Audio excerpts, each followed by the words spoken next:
Okay, it's 6:35. We're going to call the Lawndale City Council meeting to order. I'm going to ask the city clerk to give us the roll call, please. Mayor Pro Tem Osborne, Councilmember Suarez, Here. Councilmember Kearney, Here. Councilmember Reed, Here. Mayor Pullen Miles. Here. Let the record reflect that Mayor Pro Tem Osborne is absent. Okay, thank you, Madam City Clerk. Next item on our agenda is our ceremonial portion. I'm going to ask Councilmember Daniel Reed to lead us in the Pledge of Allegiance, and we're going to ask Ms. Doris Hoffman to lead us in a word of inspiration. Thank you. Gentlemen, please remove your hats and join along with me. I pledge allegiance to the flag of the United States of America and to the republic for which it stands, one nation under God, indivisible, with liberty and justice for all. Please remain standing.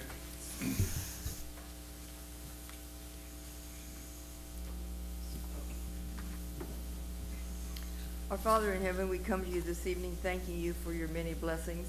Father, if we stop and think about the blessings we have the blessings of friends and fellowship with one another, not only with our families, but with members of the city that we have become acquainted with. We thank you, Father, for our weather here in area where we live, and we pray for the people who are living in the parts of our country that are suffering tornadoes and loss of property. We know, Father, their hearts are devastated and they probably don't know where to turn. Help us, Father, not to forget them in our prayers and when we say our prayers at night. Help us, Father, to also remember those that give their lives for us as we are approaching this Memorial Day weekend. We pray for our firefighters, our policemen, all of our military, and then we would ask your blessing upon our leaders of our country and our leaders here in our city. Thank you, Father, for hearing our prayer and not being too busy to listen. Amen. Amen. Thank you for those words of inspiration, Ms. Hoffman.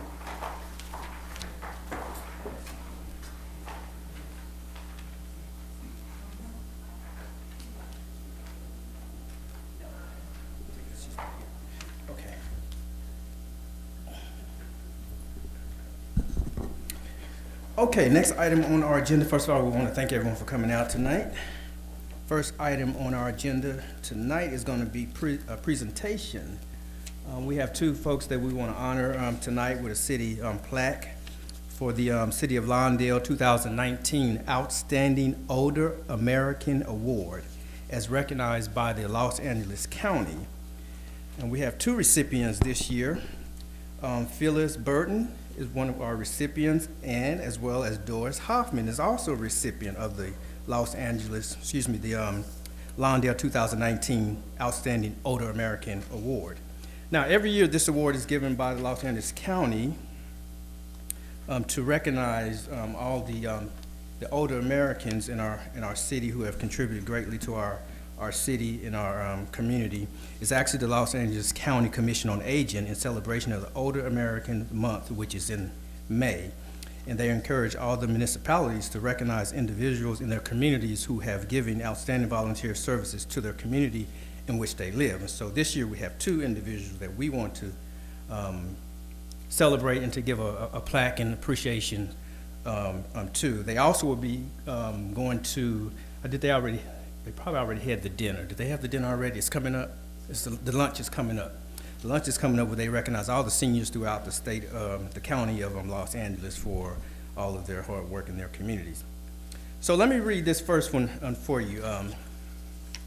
Ms. Doris Hoffman, you probably just got acquainted with her. For those who are not familiar with Ms. Doris Hoffman, she just led us in the inspiration. So Doris Hoffman is a Lawndale resident since 1952 and is an active member of the community and has been a volunteer for many organizations in the South Bay. Most recently, she is a volunteer for the City of Lawndale's commodity program. She's the widow of the longtime former mayor, Harold Hoffman. Ms. Hoffman continues to carry out the tradition of the commodities program, which was started by her husband. Every Wednesday, she helps out passing out food that the city receives from the Food Bank of Southern California. She also enjoys meeting new people every week when she distributes the foods through the commodity program participants.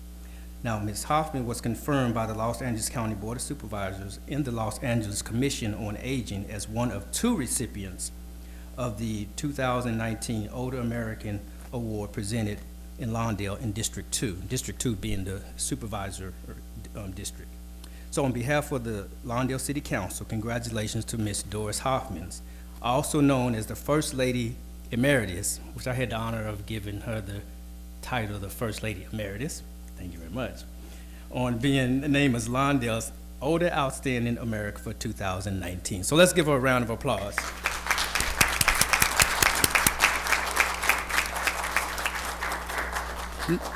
Now, we will have Ms. Hoffman come up, but before that, let me go ahead and read our other honoree. She's not able to join us tonight. Phyllis Burton, she's not able to join us tonight. Phyllis, she just appeared right in the yellow, if you will. She just appeared. She's here, yes, ma'am. Okay, there we go.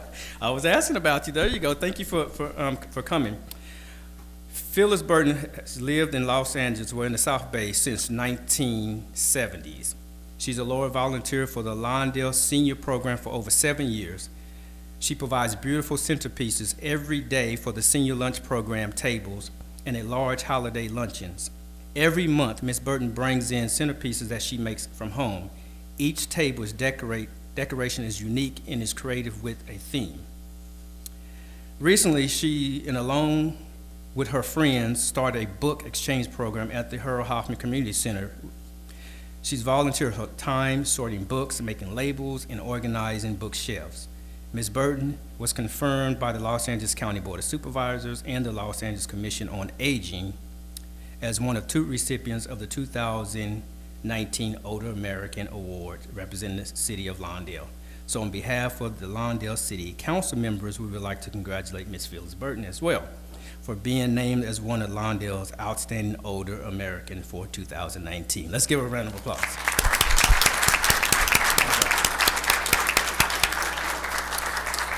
So I'm gonna ask both our honorees to join myself along with the council for a photo op as we present these plaques. Please join us.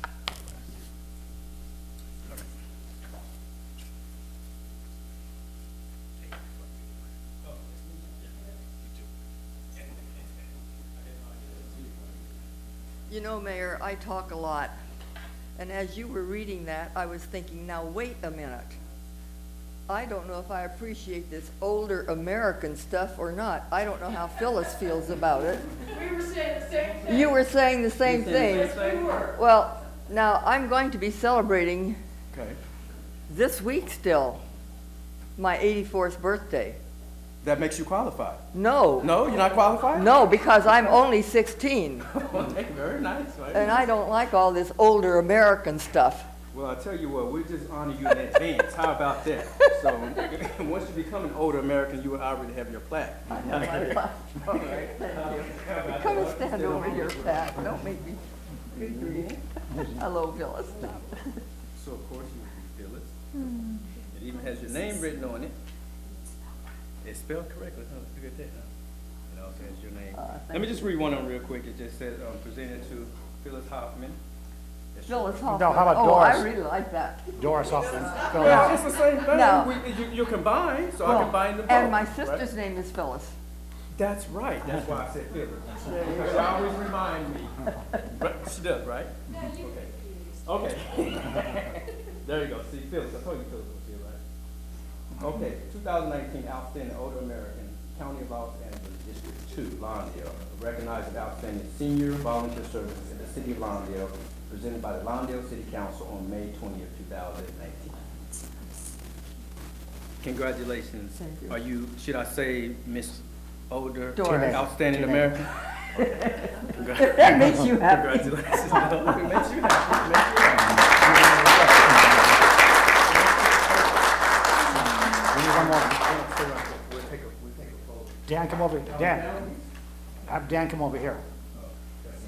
So it's even. There we go. So Two we're hands balanced, so we're down. balanced. Balance, that's right.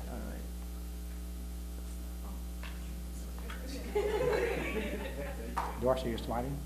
Okay.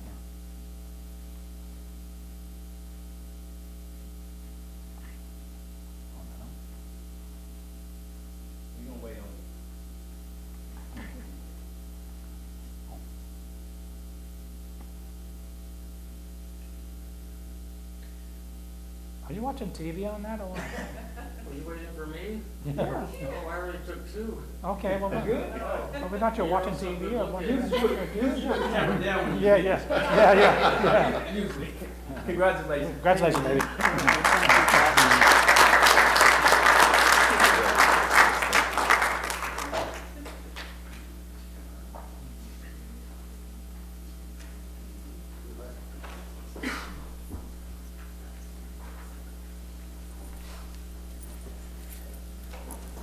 Okay.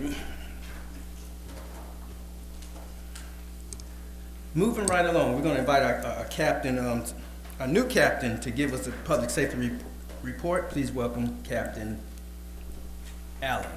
Right? Yes. There you go, okay. Dwayne Allen. Thank you, sir. Thank you. Good evening, Mr. Mayor and member of the City Council. I'm here tonight to present the public safety report from May 6th through May 19th. I have three arrests I'd like to talk to you about. On May 7th in the afternoon, Deputy Johnson stopped a vehicle at 153rd Street and Fremona Avenue regarding a failure to stop at a posted sign. As he approached the vehicle, Deputy Johnson saw all three occupants leaning toward the center console as if to conceal something. After determining the driver was unlicensed and another occupant was on probation for possession of a knife in search conditions, Deputy Johnson detained the driver pending a driver's license investigation and all occupants pending a probation compliance investigation. Deputy Johnson later recovered a loaded handgun from one of the passengers. The second passenger and driver admitted that they knew the other passenger had the weapon on his person. Due to the above, the occupants were placed on arrest and transported and booked at South Los Angeles Station. On May 13th in the morning, Deputy Bolden conducted a traffic stop in the 15400 block of Hawthorne Boulevard for vehicle code violations. The driver stated he was unlicensed, and when asked if he was on parole or probation, stated he was not. After Deputy Bolden checked his status, it was determined that the driver was on probation for assault with search conditions. At this point, Deputy Bolden requested the driver to exit his vehicle. Once outside, he began resisting Deputy Bolden, and a fight ensued while attempting to reach for Deputy Bolden's holstered weapon. Deputy Bolden's right along exited the radio car to assist in handcuffing the suspect. He was transported and booked at South Los Angeles Station. This was the incident that you called me on in regards to when that street had been closed. It was behind this incident. On May 14th at 4 p.m., Deputy Johnson again conducted a traffic stop at the USA gas station on Hawthorne Boulevard. The driver was not wearing his seatbelt. When Deputy Johnson contacted the driver, he recognized him from prior arrests. The driver stated he did not have a driver's license and was still on probation with search conditions. The driver spontaneously stated he was in possession of narcotics. After retrieving a baggie containing what appeared to be methamphetamine, Deputy Johnson also found a loaded firearm in the rear seat. A return of wants and warrants also revealed the driver was an ex-felon with 5 felony convictions. Due to the above, the suspect was transported and booked at South Los Angeles Station. As was mentioned earlier, this month is May, and May is the month for memorials. Our department, does several events in which we recognize the ultimate sacrifice that our deputy sheriffs and law enforcement and firemen have made in the line of duty. I'd be remiss if I wouldn't mention the 4 deputies who have lost their lives in their service of duty here at Lenox and South LA Station. Deputy Barry Hoffman was shot and killed on August 30th, 1971, while conducting a suspicious person investigation. Deputy Kenneth L. was shot and killed on January 19th, 1982, while conducting assault with a deadly weapon investigation. Deputy James Clark was killed in a car crash on June 16th, 1983, while responding to a burglary in progress call. And lastly, Deputy Brian Miller was shot and killed on January 9th, 1988, while conducting a warrant service. It's to them that they've made the ultimate sacrifice, and God bless them and continue to bless their families. With that, this concludes my report, and I'll be happy to entertain any questions. Okay, thank you, Captain, for that report. Are there any questions of the captain's report? No questions. Thank you very much. Okay, thank you. Okay, thank you, sir. Okay, we'll move our agenda along. Next item on our agenda is oral communications. Oral communications is when you have the opportunity to speak to this body being the Lawndale City Council on items that are not on the agenda. If you'd like to speak to the Lawndale City Council on items that are not on the agenda, we ask that you line up by the flag. When it becomes your turn, if you would just come to the podium, if you would start with your name first, We would appreciate that. At about 2 minutes, the amber light will come on and it'll give you the signal to start wrapping things up. Let's have our first speaker.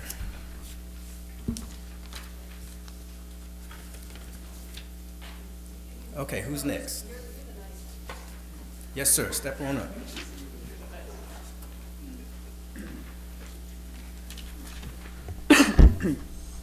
Good afternoon, members of the City Council and our deputies and everyone that's present here. It's been a while since I've come here, but I'm happy to be back.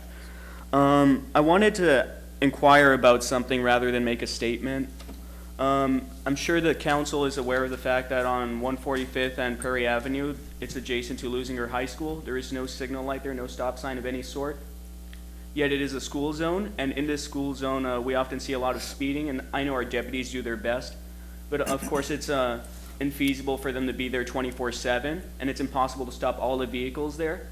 But my colleagues and I at school, we often cross that street and find ourselves almost getting run over. I work across the street from there, and I'm constantly having to dodge vehicles, and of course that's not very pleasant for me, and it's a safety issue as well. And as far as I'm aware, I'm not the only one that's concerned about this. My fellow students are, and several educators at Lusinger High School are as well. And I would like to inquire to the City Council and ask if I want to advocate for a light to be put there or a stop sign of any sort, what would be the best way to go forward with this? Okay, we'll provide some responses after everyone had the opportunity to speak. Thank you, Mr. Mayor. Thank you. Yes, ma'am. I guess he needs the friends and family unit. Pam London, 171st. Previously, the city expressed plans to revamp the Poor Parkway Code. When will this happen? As you know, this is a code that is very important to me. This is city property and should have been protected as such. That has not been the case. Nassar put a policy in place that protected the city's interest, and you guys turned around and destroyed it. Not understanding or caring about the policy or why it was written the way it was. Some of you did not even know that the parkways are city property, not personal. When this city is sued for negligence, I hope they win and win big. Each council member responsible for the lax policy and refusal to protect the city's interests can be proud. But that's right, you don't care. If you did, you would have kept the original policy and restricted the protections that it offered. Respected the protections that it offered, excuse me. Recently, I have learned that possible shortcuts and definite changes were made to the project that I now call home. Color and materials are definitely different from the proposal. No one has been able to produce anything that shows the changes and whether or not they were processed appropriately. Planning is still looking for the info. It's pretty sad.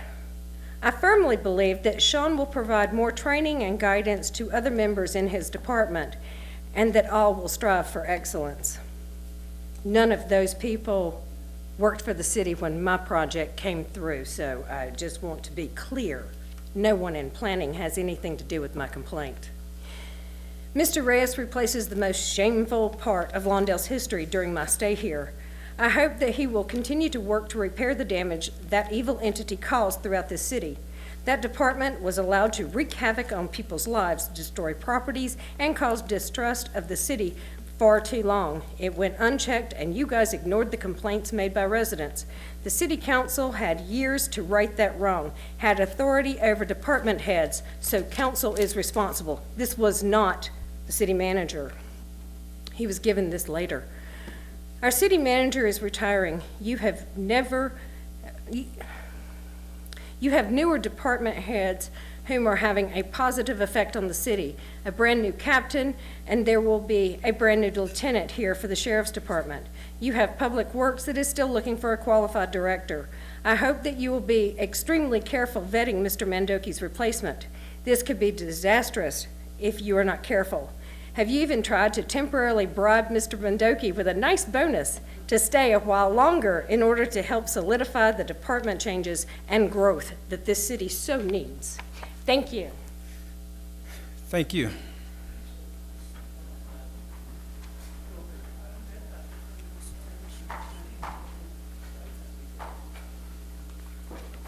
How you doing, members of the council? I'm here. I haven't been here for a couple months since the last time, but I'm just here to ensure and make sure that the project in Hawthorne Boulevard, I want to see, I'm coming as a citizen to make sure that the city already got paid for this property and that what's going on, the trailer park is not demolished. You guys say after a month, so I'm just gonna be, like I told you guys before, even though I wasn't able to get this property, I'm still gonna be behind the council, you know, to make sure they get something done right in there and good, you know, for our citizens and our people, you know? So I just wanna just follow up and see if you guys can let me know what's going on and, you know, me and the citizens, what's going on with that property. Thank you. Thank you, sir.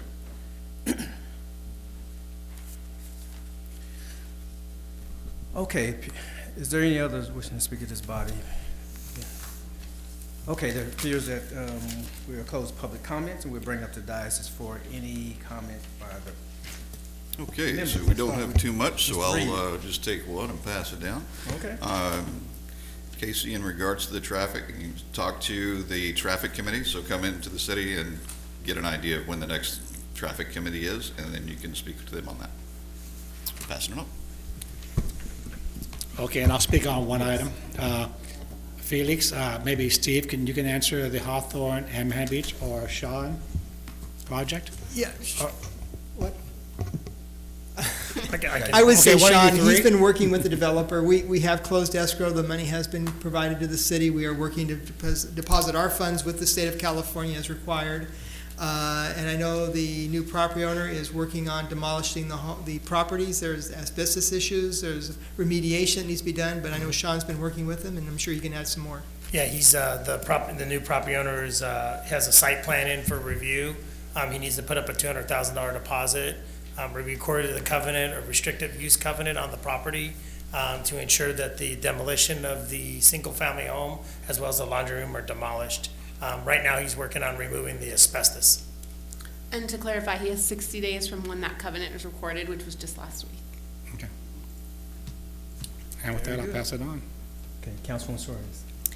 First of all, I would like to thank everybody that came out today. Thank you. And I will address, with regards to the city manager, Ms. London, fortunately, our city manager currently has agreed to stay on to kind of oversee the process with the new city manager, so that should help with the transition stage.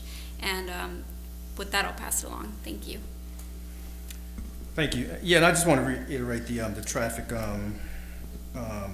situation over by Luzinger. Of course, the committee will take a look at it, the traffic committee, but what that involves is not a simple request. That will involve a traffic study, because you can't simply put up a traffic light or a signal because it appears as if it warrants it. It actually has to be warranted by a traffic study that the committee must undergo before a decision is made to put in any traffic calming mechanism that's pursuant to public works protocol. So they'll take a look at that, but I want to thank you for bringing that to our attention. Concerning the Parkway code that was brought up, I think we did say that we were going to take a look at that again. So do we have any idea when that might come before us? I know Sean and our Public Works Department have been working on that. Sean, do you have a date in mind at this moment, or are we still trying to fine tune some of the concerns? I think we're still working on the, finding out the details and then bringing it forward for council consideration. But we can certainly, I'll talk to Public Works and we can get on that, and give a tentative date. And refreshing my memory, now, we did agree to take a look at it, but what was the sticking point on that? I know it was some ambiguity in the rules, or it was a little too tight. Some of the residents just had some concerns with the 75% landscaping requirement. But given the little areas and different parts of the city, staff, Public Works, Community Development, and MSD developed a 75% ratio for parkways to ensure that we could get some consistency. Some residents were looking for a 50% ratio. Staff had concern with that because then we would get smaller amounts of landscaping on the parkway, given the small areas they're lengthy, some of them, but they are small and narrow in width. So there was some concerns. Staff's working on bringing some amendments for consideration though. Okay, okay, great. Okay, thank you for that recap. Okay, with that, we will close public comments and comments from the council. We will move our agenda to item G. This is our consent calendar. What is the pleasure of this body concerning the consent calendar? Not seeing anyone that looks like they want to talk on. Any Mr. Mayor, questions on that one? Council, I would Yes. like to suggest that you pull item number 7. That is the Item number 7, fireworks okay, stand for the Park and Rec Commission. One of our commissioners is here this evening, I believe Mr. Dan Woods. When that item was approved, it was, I believe it was on a 2-to-1 vote to do the fireworks stand, and there is some concern about staffing. Okay, so let's do this. I would say you might want to that pull it, item have further discussion. for now. Yeah, thank you for bringing that to my attention. So let's move item 7 as a separate item, and can I get a motion for the balance of the consent calendar? Okay, I'll make a we're all motion good to with number 8, correct? You want to take 8 out? No, I want to know if we're all good with it. Yeah. Council, Oh. okay, yeah. Okay. With that, I'm good with it. Yep, we're all good. Then I will move to approve. I'll second. With 7 pulled up. So the motion's been made that we approve the consent calendar with the exception of item number 7. Is there any discussion on the consent calendar? Okay, will the council please vote? I always look over there.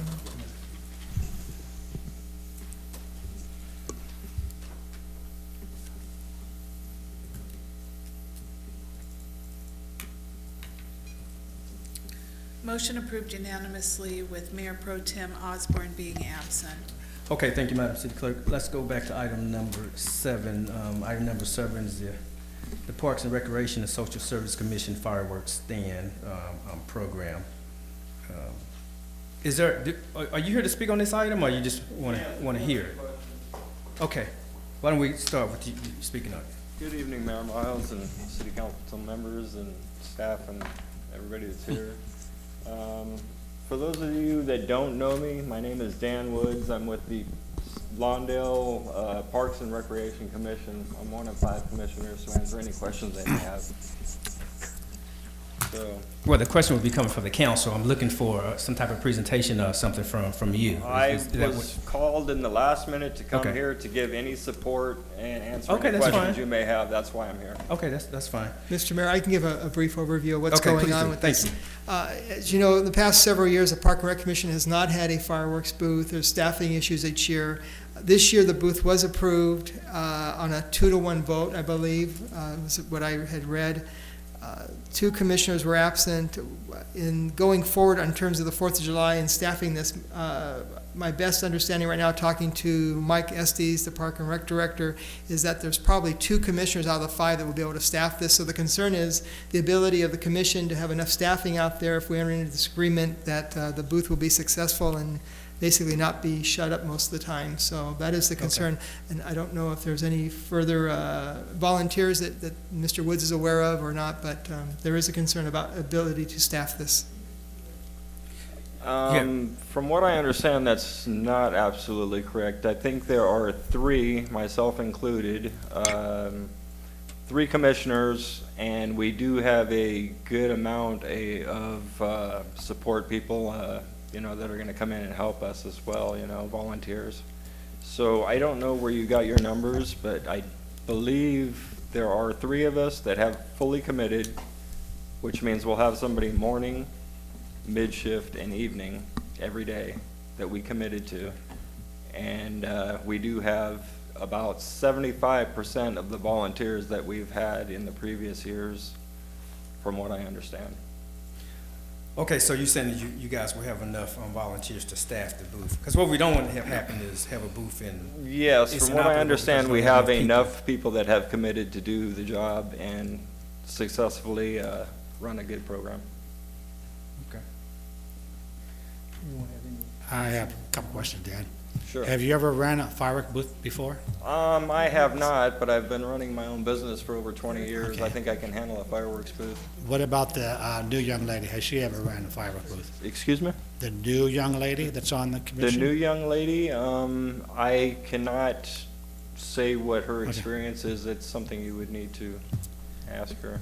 Because my understanding is, I believe, who's the chair? is Erica Harbison the chair? Or are you the chair? Yes, She'll be out of the country. this is correct. Commissioner Rudolph, we don't know where she's gonna be. She said she would lend as much support as she possibly could concerning her health and other things. She will not be working the booth, but there are 3 commissioners that will. That leaves 3. Commissioner Sitka said she voted against this firework booth. She initially did, yes. that's Okay, correct. that only leaves 2, so where are you getting the 3rd one at? She voted against it, but she said that if it passes, she will commit to giving her all, is whatever it takes. She's the last person in the evening shift. I will be taking the morning shift every day that we're required to be there. The new commissioner, Christina, I believe, yeah, she will be taking the mid shift, and Madonna will be taking the lap shift.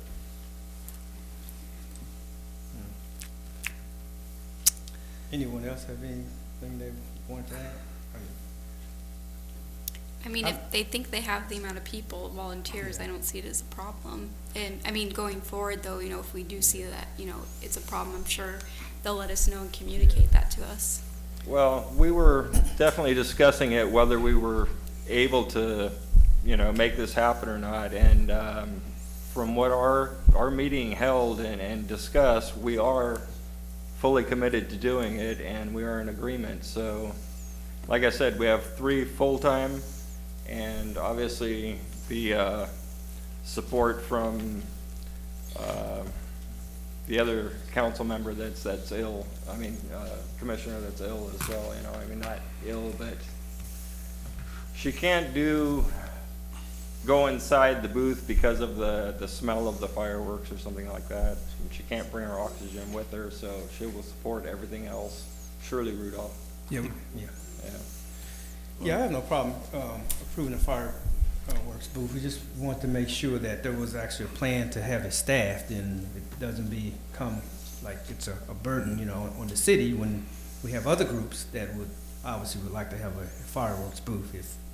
But if you're saying that you guys have enough volunteers to make it, you know, happen and there's operable, I mean, I don't have any From our problem last with it. meeting, from what I understand, we have about 75% of what we've had in the previous years, and that was always sufficient from what I understand. I think the thing that raises kind of a concern is that usually it's unanimous by the commission to have a fireworks booth, and when you have at least one commissioner voting against it and the others not necessarily available, that kind of suggests there might be a certain level of commitment may not necessarily be there. I do understand your concern, but I can only give you the facts as we, you know, discuss them in our meeting, and we do have a consensus out of the 5 commissioners. There are, you know, I don't know where you got 2 and 3 votes as well. That doesn't sound right to me either. Because I know I voted for it, Shirley voted for it, Madonna did not, I think Christina did. Unless I'm incorrect, I mean, you would have to look at the records, but I believe there are 3 yes votes, Okay. 1 no, and 1 will not be here. Okay, well, if you say you're gonna have enough staff. Yeah, I staff believe for so. it, This volunteers is for it, what yeah, we agreed then on, we- so. Then we're okay. So, yeah. Well, and I know that we had some challenges with the fireworks groups as well, so I appreciate the effort it took to renegotiate the contract. I know staff had a lot to do with that as well. Well, one of our So- main concerns is that we'd like to get a property set so that we don't have a problem in the years to come. We haven't had a fireworks booth in the last 2 years, as far as I know, and if we don't get our property right now, we may have problems in the future to secure a property. Okay, And that's why we're really trying to push to do this. okay. Maybe Okay. the city attorney can answer my question. The contract with TNT Fireworks, if they decide to go forward with it and they can't handle it, can they break their contract? Yes. Because I have bad feeling about this with only 2. You say 3, but I know Miss Rudolph, God bless her, she won't be there. Right, but and she's she- willing to give all the support except for Yeah. being inside the Well, booth. this is support too. Yeah, go, Yeah. Dan, go. That's Well, not she support. doesn't mind being on the property at the time when Yeah. we're there. She just doesn't want to be inside the booth because she can't breathe. Okay. Yeah. So, yeah, I think- Well, she doesn't mind being on the property at the time when we're there. She just doesn't want to be inside the booth because she can't breathe. Now, in regards to the location, I was understanding that TNT was looking at an address in the Pet Boys parking lot. Have they just not secured that yet? Do we know? As far as I know, everything is complete. That's from what, my understanding is it's a go. Yeah. I So was it is surprised to complete. even have, to understand that you guys are having a meeting about this tonight. I thought it was all settled. Okay. Well, I'm in favor. All right, so what's the pleasure of this body concerning item number 7? I'll make a motion. We approve it. Okay. And I'll I'll second it. second. Okay, second by Daniel Reed. So the motion's been made that we approve the order to stand for the Parks and Rec Commission by Councilwoman Suarez and second by Councilmember Daniel Reed. Is there any discussion on the motion? Okay, seeing none with the council, please vote.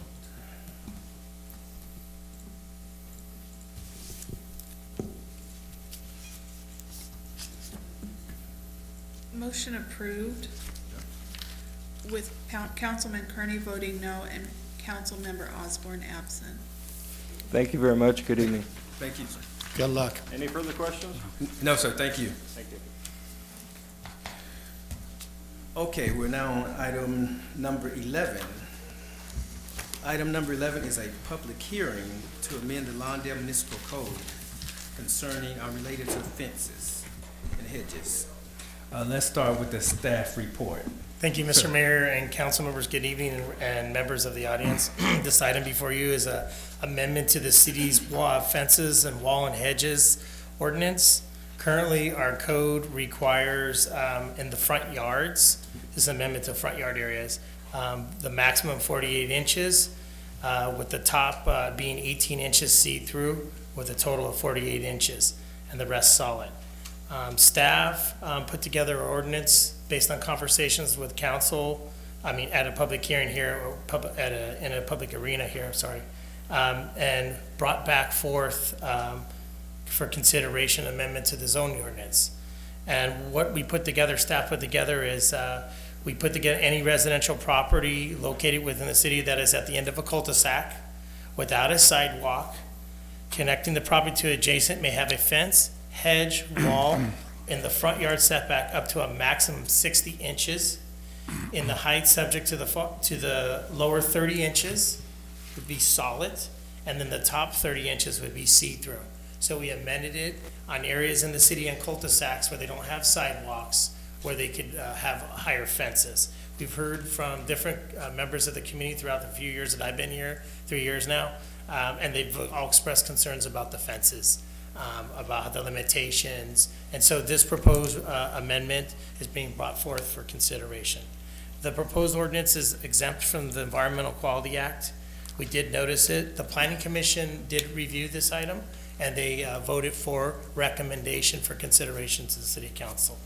Again, staff worked with the City Attorney's Office, and they approved the ordinance to form. It's attached in the staff report. This concludes staff's report. I'll be happy to answer any questions you may have at this time. Thank you. Okay, are there any questions of the staff report, any clarifications before we open up the public hearing? I have no questions. Okay, seeing none, we will open up the public hearing at 7:14. I'm going to ask those who wish to testify in this matter if they will stand, and the city attorney will swear you in. Do you swear to tell the truth in your testimony before the city council this evening? I do, I will. Thank you. Okay, yes, ma'am. Let's have some testimony. Yes, ma'am. Pam London, 171st. We all know that the few residents who follow the code and get fence permits hate the fence requirements. That would be those who follow the code. Everyone wants privacy and therefore want solid fences and walls as high as the city will allow, but solid all the way, not 18 inches of whatever. 4627 West 171st Street closed escrow on December 29th, 2017. Prior to closing, the city did their garage inspection. At that time, the city would have discovered the illegal hedges and noticed the townhouse owner and others, possibly including the buyers, that this is a code violation. This inspection and the results should have been done and afforded the buyer an out if they would feel exposed without the hedge. At closing, the buyers would be noticed and I believe asked to sign a form acknowledging the violation. Afterwards, I believe code enforcement would send letters demanding the townhouse owners and/or HOA correct the violation. In this case, this is an HOA, and both front units have overgrown hedges. I believe that would mean the HOA would be required to address the violation on both sides of the property and come into compliance. To date, this has not happened. Yay. So the family that purchased this property and their HOA have thumbed their nose at the city and code enforcement for approximately 15 months. They came to a council meeting crying foul about the undesirables coming through the fence by the train tracks, complaining about the safety of their children. The idea of this city council altering a code that will only benefit 1 to 3 properties is outrageous. City staff has plenty of work to do without this nonsense. Why are you not concerned that this family does not speak of raising the wall that actually separates them from those undesirables on the train tracks? The wall's low if you looked at it. Changing the code height for the fence will not change the short wall next to the tracks. As this code is written, the property that you so desperately want to help should be disqualified.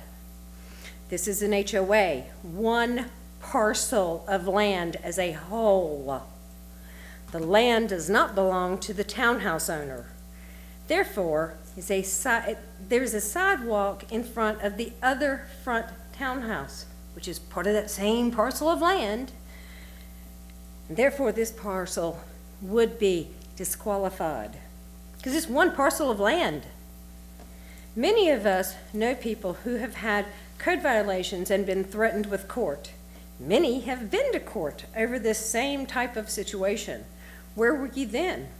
Where was your help and change to the code? This appears to be another friends and family protection. Who of you has the connection here, and why do you think that codes should be written and changed to benefit the few? No liberty, no justice to all in Lawndale. Like the president with the FBI, you do not stand by your code enforcement officers and the code that's written in this city, because the code is written for everyone. And when I get a code violation, I'm expected to answer and respond to that and correct it.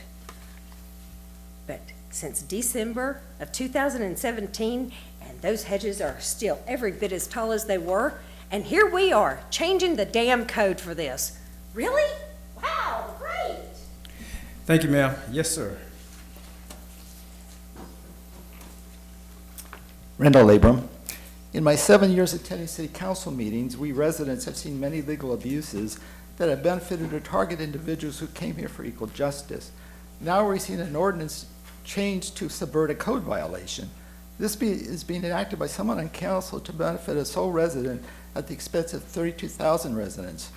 In the past, 2 lifelong elderly and handicapped residents came before this body to request that they be allowed to earn their living from their private homes. The city declared them in violation and took them to court. It is rare for this body to address the concerns of residents who come here unless they have a vested interest in the outcome or individuals. On my block alone, we've had numerous code violations in regards to fence construction and height that were required to be immediately fixed. However, a new resident recently took issue with the law and is in opposition to this law's enforcement.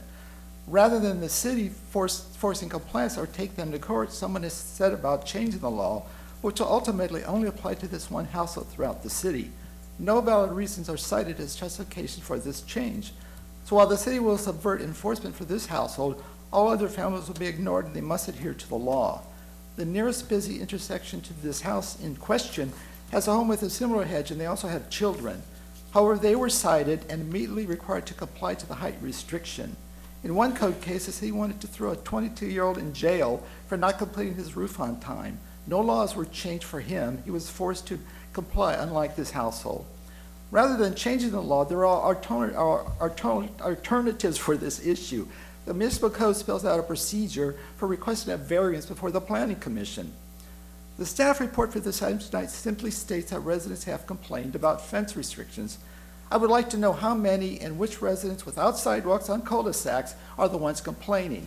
The Planning Commission staff report went into detail how this ordinance was critical for those on railroad cul-de-sacs. Yet when you evaluate these cul-de-sacs, only 2 other properties would qualify for 5-foot fences that do not have sidewalks. This change specifically only applies to front yards of properties in a cul-de-sac. What is ironic is that even if this change was made, the unit in question would not be entitled to a 5-foot fence as it is a unit on the property of a condominium complex. The municipal code considers a condominium an estate in real property. The other front unit on this property also has a code case for their hedges with a sidewalk in front of this unit. So this property, which includes the 2 front units, does have a sidewalk in front of it. If you do pass this poorly written ordinance, how will the other front unit in the same homeowners association resolve their code case? Only a 4-foot fence for them? It is ill-advised to start a precedent to change a city municipal code for a single property owner that is an active code case. I doubt that code enforcement would support the idea of going around the legally established process by going before the city council and then have the law changed to subvert the process. Is this another selective unenforcement that the city is resurrecting? Any laws enacted by council elected to govern by the people's will needs to apply those laws equally. Nobody's outside the law. If it is your intent to pass this change to the fence height for this code violation, then the only fair solution is to allow all residents of Lawndale to have 5-foot fences. I suspect many residents would apply for this option. Thank you. Thank you, sir. Yes, sir.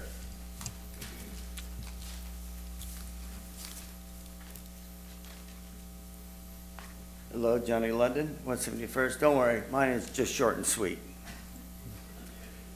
Why would you change the code for one family who purchased the house with a code violation over a year ago and still did nothing to fix the violation? But when code enforcement went after a lifetime Lawndale resident, who in the past did great things for the city and for the youth of this city, where was the city? You stood back and did nothing for that person. To allow this new code for one is unbelievable, unfair, and crooked. Are you without any code violations? And when will new codes of protection come forth? And one last thing, fireworks are like dope. Just say no, not in this city. Okay, are there any others wishing to testify in this matter? Okay, seeing none, we will, give me 1 second here, we will close the public hearing. Okay, at this time, we will close the public hearing, right, at 7:24. Public hearing is closed, we'll bring it up to diocese for some discussion amongst the council. Who would like to, go first? It doesn't have to be in order. Whoever. Yeah. This is for Sean. The item, well, all 3 of them spoke about one location, 2 different houses. Will that code affect both houses? Well, the code will be for each it's one HOA there, so the HOA would also obviously review, but they'll have separate standards because they're on the end of a cul-de-sac. They'll have a different fence height. But it doesn't, but I just want to point out to the council, this enactment of this proposed code does not benefit either of the property owners. The HOA, the property owner to the east, will have to adhere to our current code requirements, which is 48 inches. And then if this is adopted tonight, it doesn't benefit this property because they have a 5-foot hedge. So they'll have to cut it down to 30 inches solid and then have the rest see-through. The idea was this was to address issues on cul-de-sacs along that right-of-way, which is almost the railroad right-of-way there, which is almost a mile long. There are literally, I don't know how many properties there. We didn't count them up. There's quite a few. My senior planner, Chris Wilson, pointed out there's other properties in the city too that would benefit from this proposed change. It's to provide additional privacy space and also keep people, provide a little bit additional privacy from folks off that right away. We thought it was planning commission looked it over and thought it was fine and recommended approval. Didn't have any issues, and I want to point out to the council, this is not the first time this issue's come up. My research into this matter, when the last ordinance was adopted for that very significant and comprehensive wall ordinance, which in my career I've not seen something written that well over the years, really comprehensive. This issue came up about wall heights throughout the city. People in the city would like to enjoy a little bit wall heights, higher wall heights, understanding that you could see through, but a little bit more opening. What does that mean? It could just, based on the ordinance, which is very detailed, it could be wrought iron or tube steel, it could be some type of wood, but they want to have a little bit more privacy. And we're a little bit more dense than a lot of cities. I think it's 16,700 people per square mile, and we're packed in tightly here, as we all know. So this provides a little bit of more of that amenity. Commission thought it was fine, staff recommends approval. So both houses, both condos, east and west, will be the same height for them? They are under different separate standards because they don't meet the new proposed amended ordinance. But the HOA too governs their aesthetics as well under their CC&Rs. So they could work together and staff could try to find some conformity. Councilwoman Sawyers. Well, I think as Sean stated, it adds some flexibility for those ones right near the railroad tracks. And two, it's not specifically tailored towards them. There are going to be some things they have to work out. It allows some other people flexibility. And just for the record too, I do not have an affiliation with those people. So it was stated, not that I am aware of anybody else on this council has any affiliation with those residents that came here. Yeah, Yes, sure. sir. There's no affiliation there, so, you just bypass that and let it be. We've had a number of different ordinances that we need updating. We do deal with them as best we can, and sometimes something will trigger it. But again, as Sean has clarified, it doesn't benefit and leave the one that's there. This is citywide, so, yeah, we'll take it from there. That's all I have. So if we say citywide, about how many streets would this affect then if it's citywide? Yes, sir, Mr. Mayor. It's a mile long along that mile. Condon corridor, or the Condon corridor, we call it, and all those cul-de-sacs that abut, those properties that abut the right-of-way that don't have sidewalks. But there are other areas in the city that may benefit as well. So roughly a mile, it could be probably, I forgot how many streets are down there. It could be up to 100 to something plus properties, I would have to say. I have not counted the number of properties.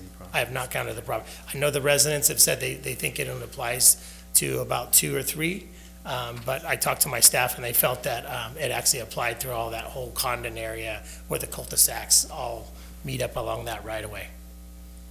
Okay, so we're clarifying that more than 2 or 3 properties could benefit from this. Yes, it's a citywide, yes. Okay. So would Wharf Lane and 148th fall into that jurisdiction? They don't have a map. I know they in front have of sidewalk all the way around, but If they have sidewalk, they wouldn't qualify then, It's without, But only they're without sidewalk, sidewalk. yeah. yeah, but The cul-de-sacs without without sidewalk. sidewalks, okay.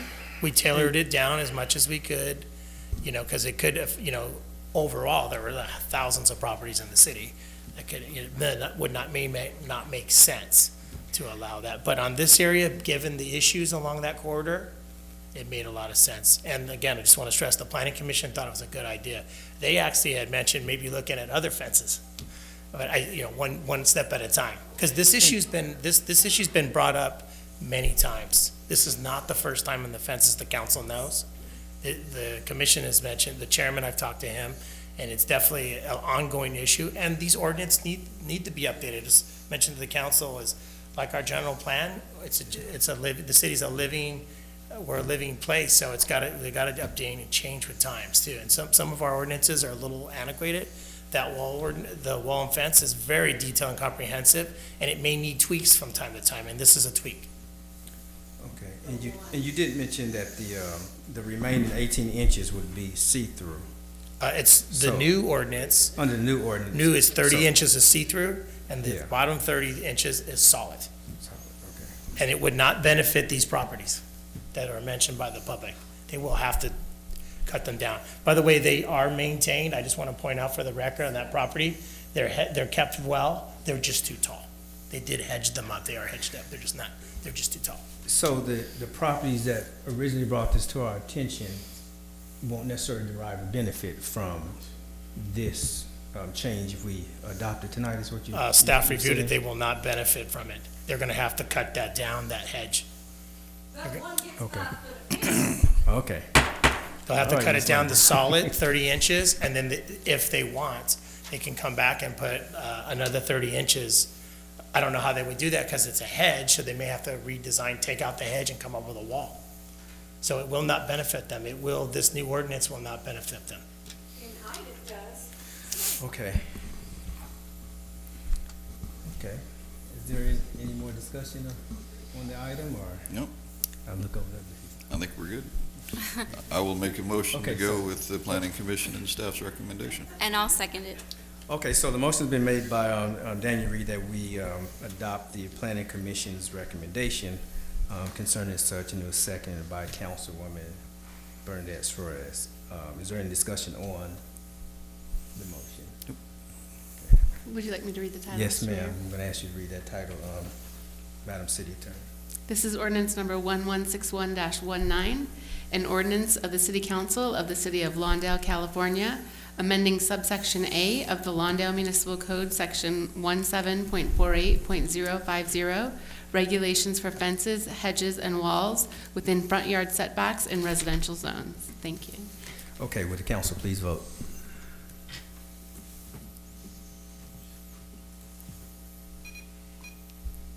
Motion approved unanimously with Mayor Pro Tem Osborne absent.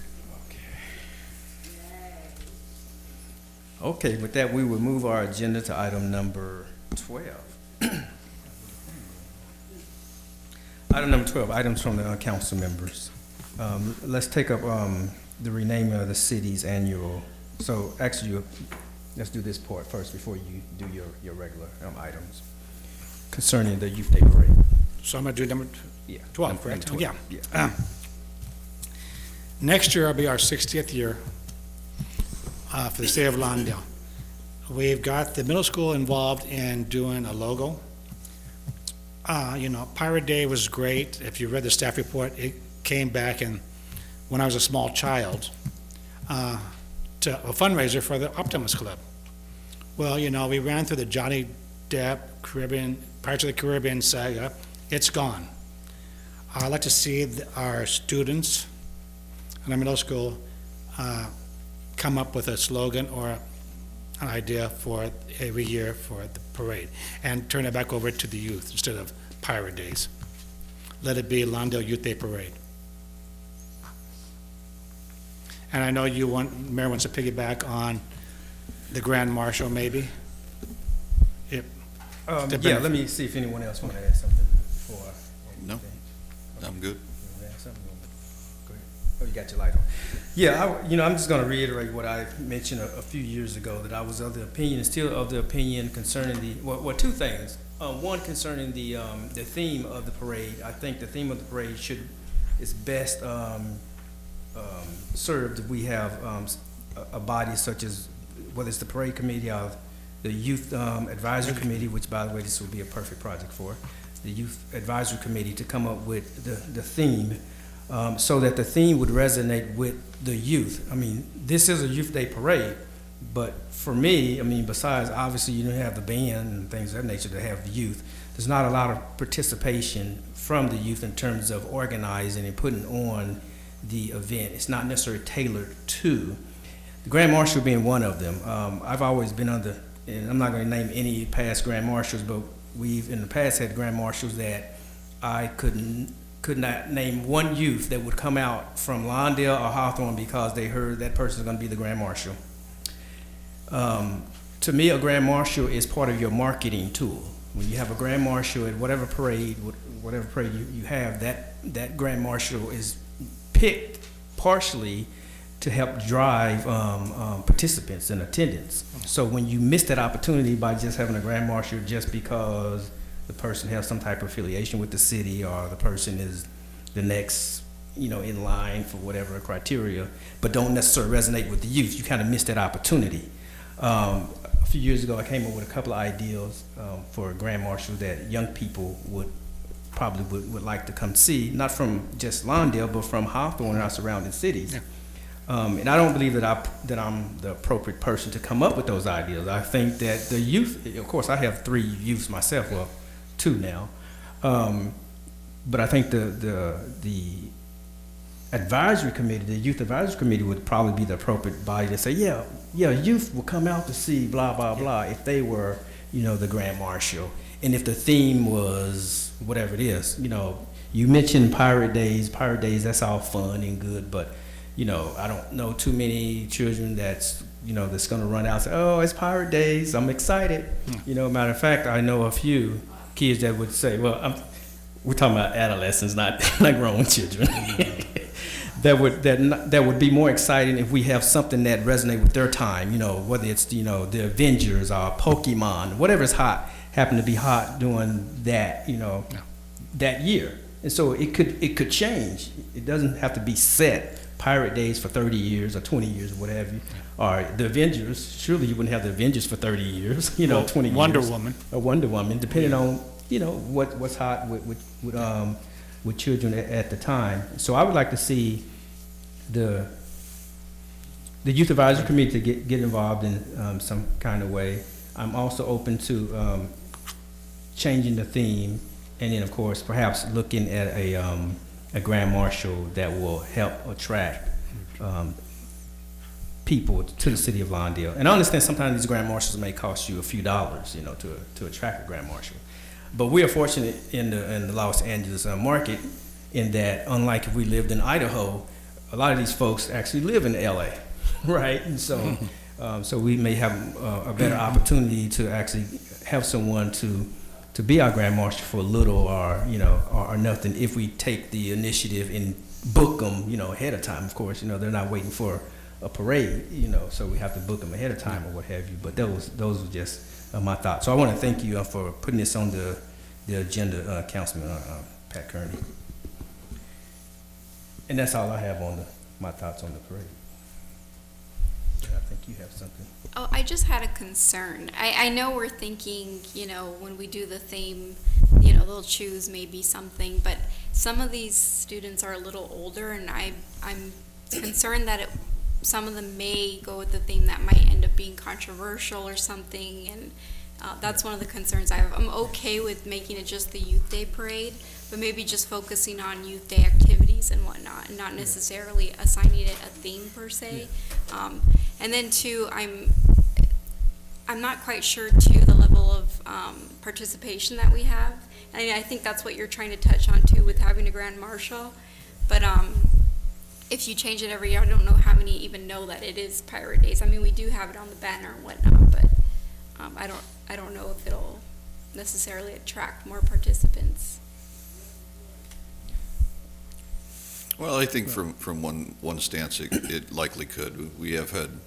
I've had various conversations with certain folks, and there are many people that don't come because it is still Pirates Day, and there's a negative connotation to pirates these days. So, I'm definitely open to the youth being part of it. They can join the parade committee, and opening it up to the school districts where they can have a contest and come up with something throughout the districts, along with the 2 committees to bring it together. So I think it's a good idea for us to consider that and open it up. Thank you for bringing it home, Mr. Purdy. And also, Brenda, I understand your concern with the youth, but I think the final say-so, the city council gives the final say-so, so we'd have the final word on if we want that theme or that person. Yeah, absolutely. You would want the youth input, but you wouldn't want no offense, you wouldn't want it to absolutely leave it to the youth, to set it. So obviously the parade committee or this body will have the final, decision on whether or not it's appropriate. But of course, knowing that, our criteria would be not whether or not we like one better than the other, our criteria would be whether or not it's appropriate, more so than, because then it'd defeat the purpose if we say, no, I don't like that one, I like something else. Mm-hmm. So then this vote would be on renaming it to just the Youth Day Parade, and then the theme will follow. Yeah, I think that's the way it should be. Yeah. Is that what you envision? Yeah, that the parade is exactly that. the Next youth year will be parade. 60th year, so the theme would be something 60th year anniversary of Lawndale. Yeah, and the theme could be every year, Yeah, but you yeah. have to have a theme, though. Yeah. Mhm. People coalesce around themes, but it doesn't have to be set every year. It doesn't have to be the same theme. You know what I mean?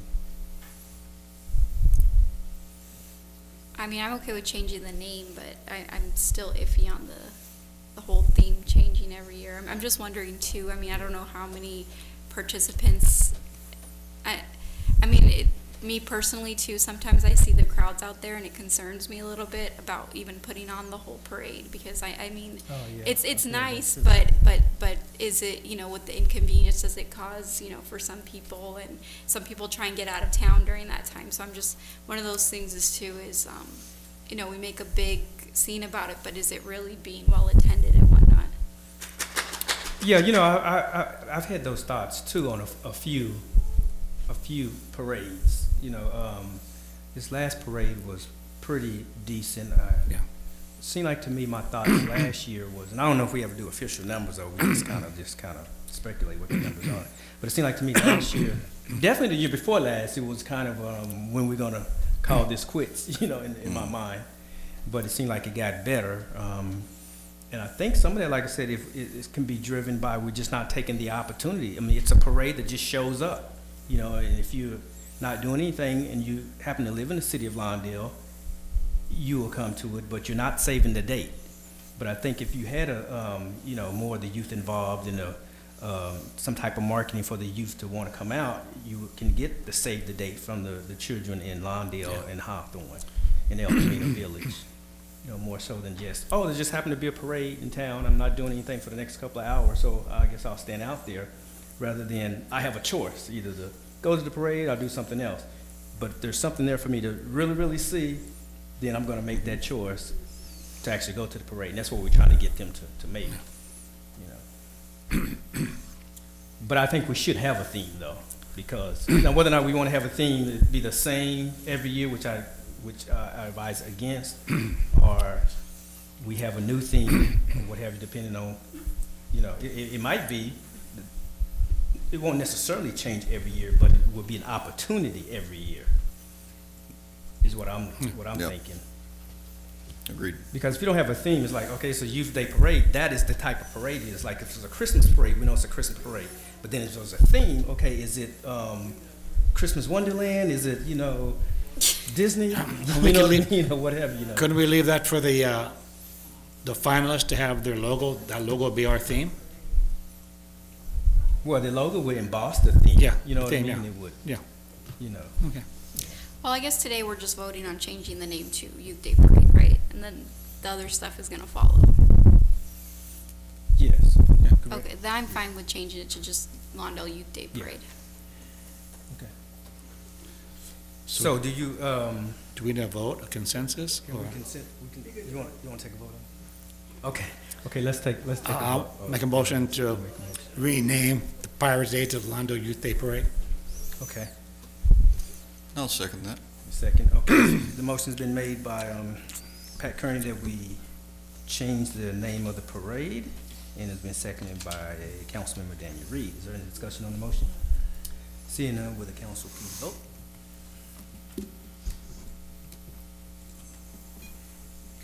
Motion approved unanimously with Mayor Pro Tem Osborne absent. Okay, thank you. Next item on our agenda is items from the mayor and council members. Any reports that you would like to share with us? Let's go for Councilmember Daniel Reed, please. Okay, yeah, going along with the theme of the youth, I met with Jan Squara from the LA Wolves. They're a local club of soccer here in Lawndale, and they had asked for some assistance getting locations and working with the school district. So they are now installed in the Rogers Park. So they're playing down there now. They had their first game the Saturday after our last meeting. And, you know, they have a lot of youth that runs through there. They also have an adult program. So soccer fans and folks growing up that want to do that, that's available. You can reach out to the LA Wolves on Hawthorne Boulevard. Also attended the Contract Cities annual meeting at a dinner with Al Shire and Winder. and our sheriff lieutenant interviews today. And then I am looking forward to Memorial Day and seeing you at the Memorial Day ceremonies. Welcome to come out for us. At 9 o'clock? Okay. 9 o'clock? 9 o'clock, right? For services? Yes, 9 o'clock on Monday. Okay, Councilman Pat Kearney. Okay, I just have a couple things. City Manager Steve Mandoki and I attended the Library Trust and Oversight Committee for the LA County Sheriffs. There was some discussion, and also Councilwoman Suarez and I attended the Safety Summit from the Center Valley Union High School District, and that's it. Oh, we had rubber chicken for lunch. No, we didn't. No? No, we didn't have rubber chicken. Enchiladas. Councilwoman Suarez. I attended Lusinger High School's Mental Health Day Fair. So that's their second annual fair, and they're trying to do it every year to raise awareness about mental health.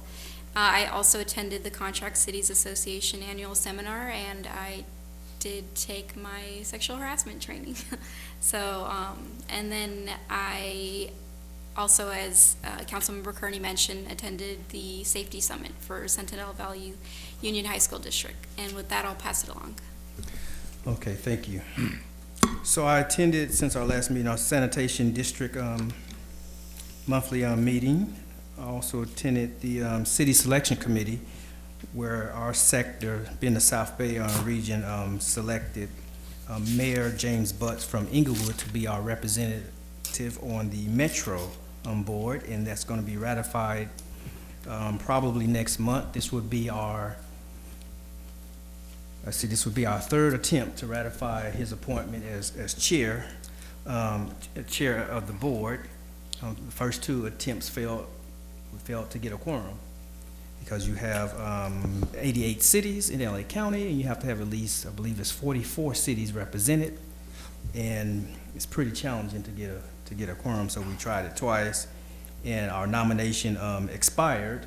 So we had to meet again in Enclave to nominate another person, which we nominated the same person, James Butts. And so I believe next month sometime they'll try to schedule a meeting of the whole to ratify his appointment by the whole entire LA County. So hopefully we'll have a quorum so we can ratify Mayor Butts as our representative for Metro.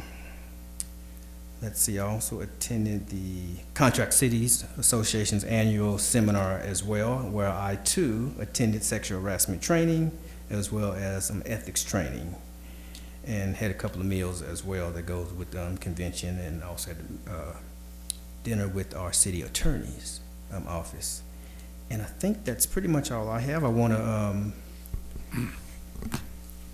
let everyone know, as it was mentioned earlier, that we will see everyone, those who can make it, to our Memorial Day event here right outside of City Hall Monday at 9 a.m. It's 9 o'clock, right? 9 a.m. this Monday. So come out for Memorial Day. And with that, that's all I have. So I will close this item, and we do have one final item, and that is a closed session with a public employees performance evaluation.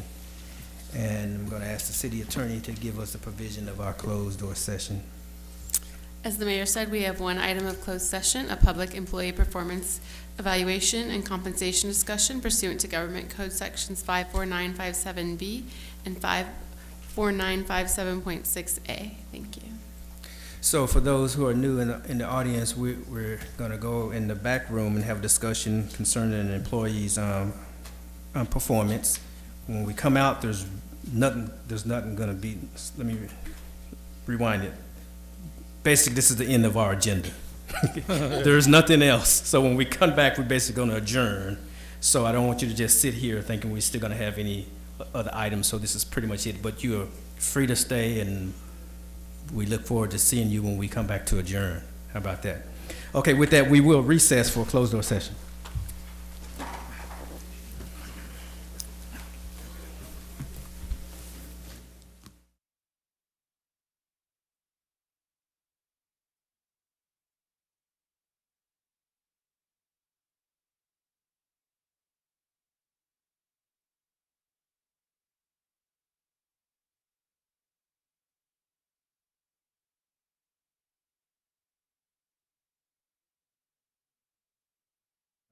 city attorney to give the report of the closed session. The city council met in closed session on one item as agendized as item J14. The council was updated, no reportable action. Thank you, Madam City Attorney. The next regular scheduled meeting of the Lawndale City Council will be held at 6:30 p.m. Monday, June the 3rd. Yeah, June the 3rd in the Lawndale City Council chambers. It is now 8:04 and this meeting is adjourned.